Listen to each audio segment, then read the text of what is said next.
Be me, 27-year-old corporate diversity consultant, sitting at parents' kitchen table for our monthly family dinner. Mom Madison is late as usual, probably at her pottery class or book club or whatever. Dad, Charles, looks tired, more tired than usual. He's been working double shifts at the plant for years now. Always wondered why he settled for such mediocre work when he used to talk about being an engineer. Mom finally shows up, doesn't apologize, just starts talking about her friend Sarah's new yoga retreat. Charles, did you pick up my dry cleaning? And I need you to call the contractor about the deck. Dad just nods quietly. This dynamic has always bothered me, but tonight something feels different. Decide to speak up about the obvious inequality I'm witnessing. Mom, maybe you could handle some of these errands yourself. Dad works long hours. Madison rolls her eyes. Sweetie, your father doesn't mind. He's always been better at handling these practical things. Feel my blood pressure rising. This is exactly the kind of domestic labor distribution that perpetuates gender inequality. Dad has been enabling this for years, and it's honestly embarrassing. That's not the point, Mom. It's about equitable distribution of household responsibilities. Charles looks up from his meatloaf. Actually, there's something I need to tell you both. His voice has this strange quality I've never heard before. Cold. Final. Madison keeps chattering about her friend's divorce settlement, not even paying attention to her own husband. Classic self-absorption that I've been trying to get her to address for years. I'm leaving, Madison. The words hang in the air like a bomb. Madison stops mid-sentence about property division. What do you mean leaving? Like a business trip? Charles actually laughs, but it's bitter. No, I'm leaving you. This marriage, this house, all of it. Feel like the floor just disappeared beneath me. This cannot be happening. Our family is supposed to be progressive, egalitarian. We talk through problems. We don't just abandon ship. Dad, what are you talking about? You can't just leave. That's not how relationships work. He looks at me with eyes I don't recognize.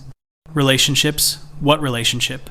For 15 years, I've given everything I had to this family. Madison finally seems to understand what's happening. Charles, you're being ridiculous. We can discuss whatever's bothering you like adults. Discuss? Charles's voice gets louder. When have we ever discussed anything? When have you ever asked what I wanted or needed? Start feeling this panic rising in my chest. This is not how enlightened people handle marital issues. There are counselors, mediation, communication strategies. Dad, you're clearly having some kind of crisis, but running away isn't the solution. He turns that cold stare on me. Crisis? You want to know about crisis? I gave up my engineering degree to support your mother's art phase. Remember that? Madison waves her hand dismissively.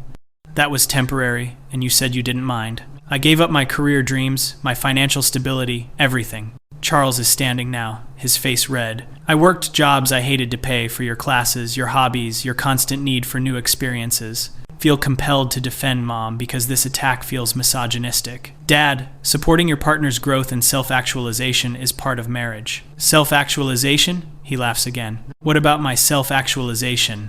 What about my growth? Madison looks genuinely confused. Charles, I never stopped you from pursuing your interests. My interests? He's shouting now. When did you ever ask what my interests were? When did you ever show even the slightest curiosity about what I might want? This is getting uncomfortable. Need to redirect this toward productive communication. Dad, you're obviously feeling unheard, but that doesn't justify abandoning your family. Unheard? I've been invisible for 15 years. He's pacing now, gesticulating wildly. I gave you emotional support through every crisis, every breakdown, every drama with your friends. Madison crosses her arms. That's what spouses do, Charles. But when did you ever support me? When I lost my job 3 years ago, what did you do? Remember that time. Mom was stressed about money and spent a lot of time venting to her friends. Seemed natural that Dad would handle it quietly. You handled it well, Dad. You found another job quickly. I handled it. I was devastated. I cried in my car every day for 2 months. Madison looks surprised. You never told me that. Because every time I tried to talk about my feelings, you had bigger problems. This conversation is spiraling out of control. Families don't just implode like this without warning signs. Dad, if you were unhappy, you should have communicated that clearly, instead of building up resentment. Charles stops pacing and stares at me. Communicated? Like how I told your mother I was exhausted and needed help with bills. You said it was temporary, Madison protests. That was 8 years ago, Madison. 8 years of me working overtime while you found yourself. Feel this awful realization creeping in. Maybe Dad has been trying to communicate, but also, his approach has been passive-aggressive and conflict-avoidant. Dad, passive communication patterns aren't Mom's fault if you weren't being direct. Direct? I begged her to get a job, multiple times. She said it would interfere with her personal development. Madison shifts uncomfortably. I was going through a difficult period. 15 years, Madison. 15 years of difficult periods.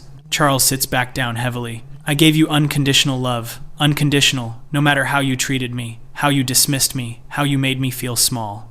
Madison's voice gets defensive. I never made you feel small. You introduced me to your book club as just my husband, Charles's, last month. That's just a figure of speech. No appreciation, Madison. Not once in 15 years have you thanked me for anything. Feel like I need to intervene before this gets more toxic. Dad, it sounds like you both have different love languages and communication styles. Love languages? Charles looks at me like I'm insane. She doesn't love me at all. There's no affection, no partnership, no respect. Madison stands up abruptly. That's completely unfair, Charles. Is it? When's the last time you asked about my day? Long silence. When's the last time you initiated any kind of physical affection? Longer silence. When's the last time you treated me like your partner instead of your employee? Madison's face is getting red. I don't have to sit here and listen to this character assassination. She storms toward the kitchen. Charles calls after her. See, even now you're walking away instead of listening. Feel this desperate need to fix this situation. Families can work through anything with proper communication and commitment. Dad, sit down. We can work through this rationally. He looks at me with something like pity. Work through what? Her complete inability to see me as a human being? That's an extreme characterization. Is it? Tell me one thing your mother has sacrificed for this family. Try to think of examples. She gave up her gallery dreams to focus on family. Except she never actually gave that up, just moved it to a hobby. She manages the household. Except Dad does most of the actual work. Mom provides emotional labor and household management. Emotional labor? Like what? Struggle to think of specific examples. She organizes family events. I plan those events. I cook for them. I clean up after them. She provides emotional support. To who? When? Realize I mostly go to Dad when I need support. Mom is great for fun conversations, but not serious problems. She's working on herself to be a better partner. For 15 years? How long does self-improvement take? Madison returns from the kitchen with a glass of wine. Are you finished with your little tantrum, Charles? The dismissiveness in her tone is actually shocking. Even I can hear it now. Tantrum? I'm telling you I'm leaving and you call it a tantrum? Because you're being dramatic and emotional. Feel a weird cognitive dissonance.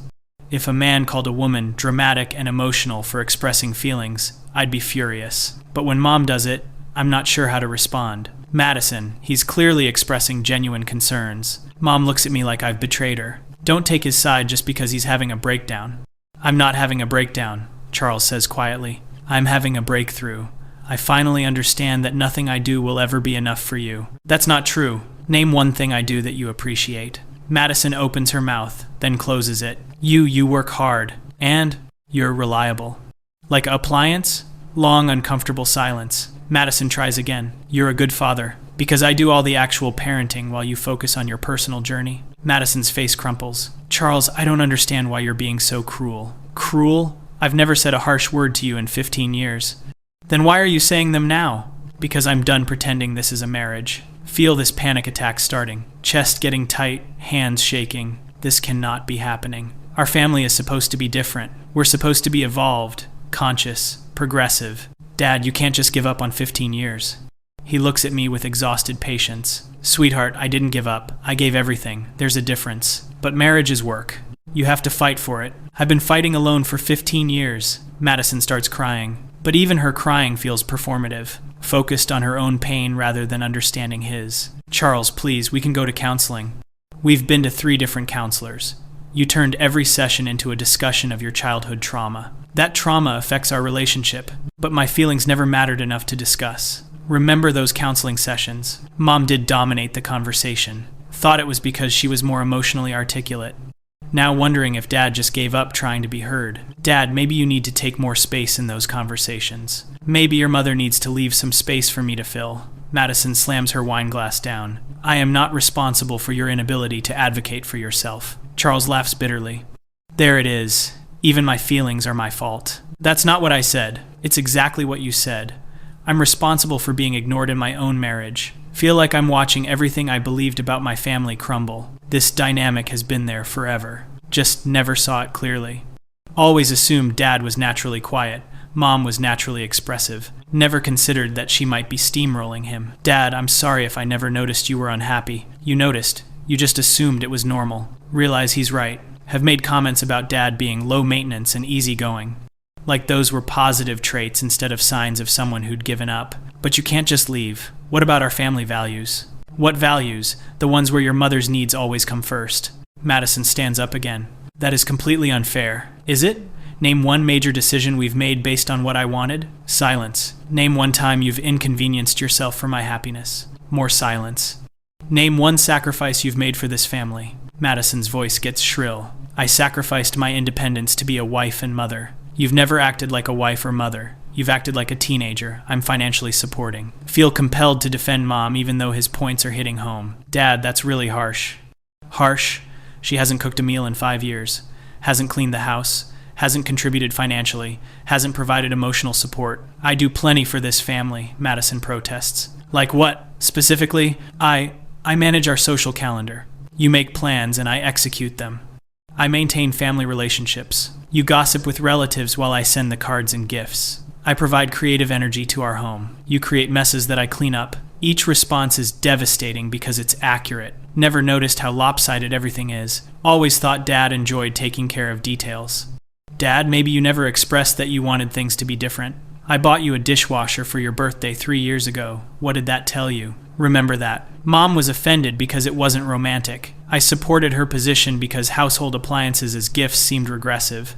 Now realizing Dad was desperately trying to communicate his exhaustion. That was you asking for help with dishes. That was me begging for acknowledgement that I do everything around here. Madison's crying harder now, but still not really listening, focused on her own emotional experience rather than understanding his perspective. Charles, if you're this unhappy, why didn't you leave years ago? Because I loved you. Because I believed you'd eventually see me as a person worth caring about. I do care about you. No, Madison. You care about what I do for you. You've never cared about me. Feel this rage building up. This whole conversation feels like an attack on everything I believe about relationships and gender dynamics. Dad, you're talking like Mom is some kind of monster, but she's just trying to find words to defend her. But every example I think of proves his point. She's just what, sweetheart? She's just different, more expressive, more creative, more what? More important? The word slips out before I can stop it. Madison gasps. Charles nods slowly. There it is. She's more important. Her feelings, her needs, her dreams, her comfort. Feel sick to my stomach. Never consciously thought that, but maybe unconsciously believed it. That's not what I meant. It's exactly what you meant. And it's exactly how this family has operated for 15 years. Madison recovers from her shock. Charles, you're poisoning our daughter against me. I'm not saying anything that isn't true. Truth is subjective. Charles stares at her. Is it subjective that you haven't had a job in 8 years? Is it subjective that I pay every bill, do every chore, handle every responsibility? Is it subjective that you've never once asked what I need or want? Madison's face gets defensive. I ask you things all the time. You ask me to do things for you. That's not the same thing. Realize he's absolutely right. Mom's questions are always requests or demands. What did you make for dinner? Did you call the insurance company? Can you drive me to Sarah's? Never, how was your day? What do you need? How can I help you? Feel this horrible understanding creeping in. Maybe Dad has been invisible in his own family. Maybe I've been complicit in that invisibility. Dad, I'm sorry if we haven't been attentive enough to your needs. Attentive enough? You've been completely oblivious. Madison tries to regain control of the conversation. Charles, this is all very dramatic, but marriages go through rough patches. 15 years isn't a rough patch, Madison. It's a lifestyle. So you're just going to abandon your family? I'm going to stop enabling your selfishness. Words hit like a physical blow. Mom has always been focused on her own experience. Thought it was healthy self-advocacy. Now seeing it might be pathological self-centeredness. Dad, don't say things you can't take back. I can't take back 15 years of being treated like hired help. Madison's voice gets manipulative. What about our daughter? How can you do this to her? Do what? Stop modeling unhealthy relationship dynamics? You're destroying her family. I'm showing her what self-respect looks like. Feel this desperate need to fix everything. Relationships can be repaired with communication and effort. Nobody has to be the villain here. Dad, what if Mom commits to making changes? Madison jumps on this. Yes, I'll change. We can work on this together. Charles looks at her with complete exhaustion. Madison, you don't even know what needs to change. Tell me. I'll listen. I've been telling you for 15 years. You've never listened before. I'm listening now. No, you're performing. You're saying what you think will make me stay. realize he's right again. Mom's sudden willingness to change feels reactive rather than genuine. Like she's negotiating rather than understanding. But Dad, people can change. Growth is possible. People can change when they recognize they need to. Your mother doesn't think she's done anything wrong. Madison protests. Of course I've made mistakes. Name one. Long silence. I could have been more appreciative. Of what specifically? Of things you do. What things? You know, the things you do. Can't even identify specific contributions because she's never paid attention. Madison, you can't appreciate what you've never noticed. Feel this panic rising again. If Dad leaves, everything changes. Our family identity, my relationship with both parents, my understanding of healthy relationships. Dad, what about me? What about our relationship? We'll always have a relationship, sweetheart, but it doesn't have to include watching me be treated poorly. I don't want you to be treated poorly, but I don't want our family to end either. The family ended years ago. I've just been pretending it existed. Madison makes one last desperate attempt. Charles, I love you. Doesn't that count for anything? You love the idea of me. You love having someone to take care of everything while you focus on yourself. That's not true. When's the last time you did something purely for my benefit? Something that cost you time, or effort, or comfort? Another devastating silence. When's the last time you put my needs ahead of your wants? Madison's face crumples completely. I don't know. I know. Never. Not once in 15 years. Feel like I'm drowning. Everything I thought I knew about my family is wrong. Everything I thought I knew about healthy relationship dynamics is wrong. Maybe everything I thought I know about gender equality is wrong too. Dad, this feels like you're abandoning us when we need you most. I need me most. For the first time in 15 years, I'm going to prioritize my own needs. But that's selfish. Charles looks at me with something like disappointment. Is it selfish when your mother does it? That's different. How? She's been socialized differently. She's reclaiming her agency after years of patriarchal conditioning. And what about my years of being conditioned to sacrifice myself for others? Can't answer because it challenges everything I believe about power dynamics. Dad, men and women face different pressures in relationships. Yes, men are pressured to give everything and ask for nothing. I'm done with that pressure. Madison tries one more manipulation. Charles, think about what people will say. Think about how this will look. I've spent 15 years thinking about how things look instead of how they feel. People will think you're having a midlife crisis. People will think what they think. I'm done managing everyone else's perception of my life. Realize I'm crying now.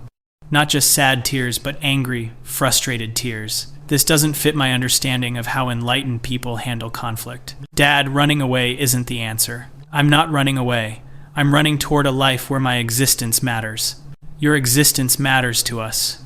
My usefulness matters to you. There's a difference. Feel this awful recognition that he's absolutely right. Have always valued Dad for what he provides, rather than who he is. Never really considered his inner life, his dreams, his emotional needs. I don't want to lose you.